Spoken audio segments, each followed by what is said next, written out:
Hello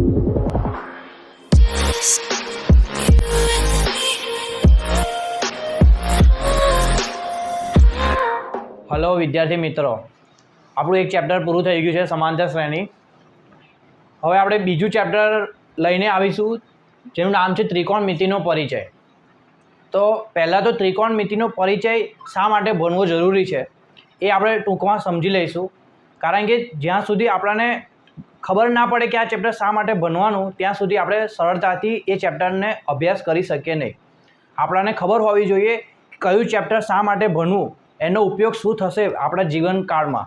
તો તે માટે ત્રિકોણમિતિય નામનો પરિચય નામનું ચેપ્ટર છે જે આપણા જીવનમાં ખૂબ ઉપયોગી છે.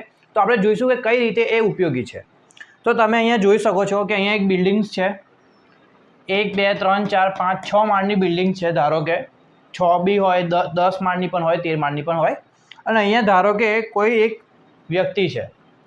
તો વ્યક્તિ રોડ પર ચાલી રહ્યો છે અને એને અચાનક એવો વિચાર આવે છે કે આ બિલ્ડિંગ કેટલા માળની હશે, કાં તો કેટલા મીટર ઊંચી હશે.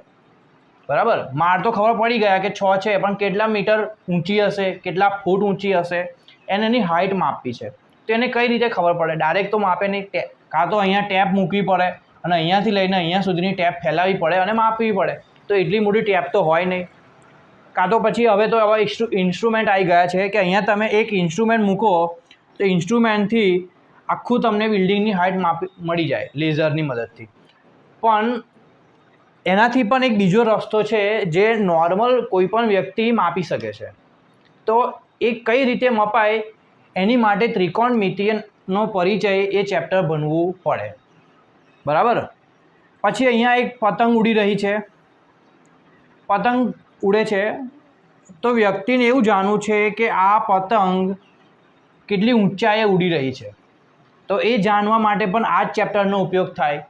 એટલે કે કહેવાનો મતલબ કે જો તમને કોઈ બિલ્ડિંગની હાઇટ માપવી હોય, કોઈ પતંગ ઉડી રહી છે તો કેટલી ઊંચી ઉડી રહી છે, કોઈ વિમાન ઉડે છે તો વિમાન કેટલું ઊંચું ઉડી રહ્યું છે, આ જાણવા માટે જ ત્રિકોણમિતિનો પરિચય આ ચેપ્ટર ભણવું ખૂબ અગત્યનું છે. જો આ તમે ચેપ્ટર ભણી રહેશો પછી તમે આરામથી કોઈપણ વસ્તુની હાઇટ માપી શકશો.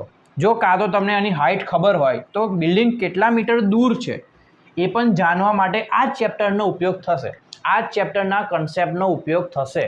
તે માટે આ ચેપ્ટર ભણવું ખૂબ જરૂરી છે. તે હવે આપણે આ ચેપ્ટર થોડા સમયમાં ચેપ્ટરની પ્લેલિસ્ટ એક વિડીયો કરીને મુકાતી જશે. ધ્યાનથી ભણજો. આ ચેપ્ટર ભણશો, ખૂબ મજા આવશે.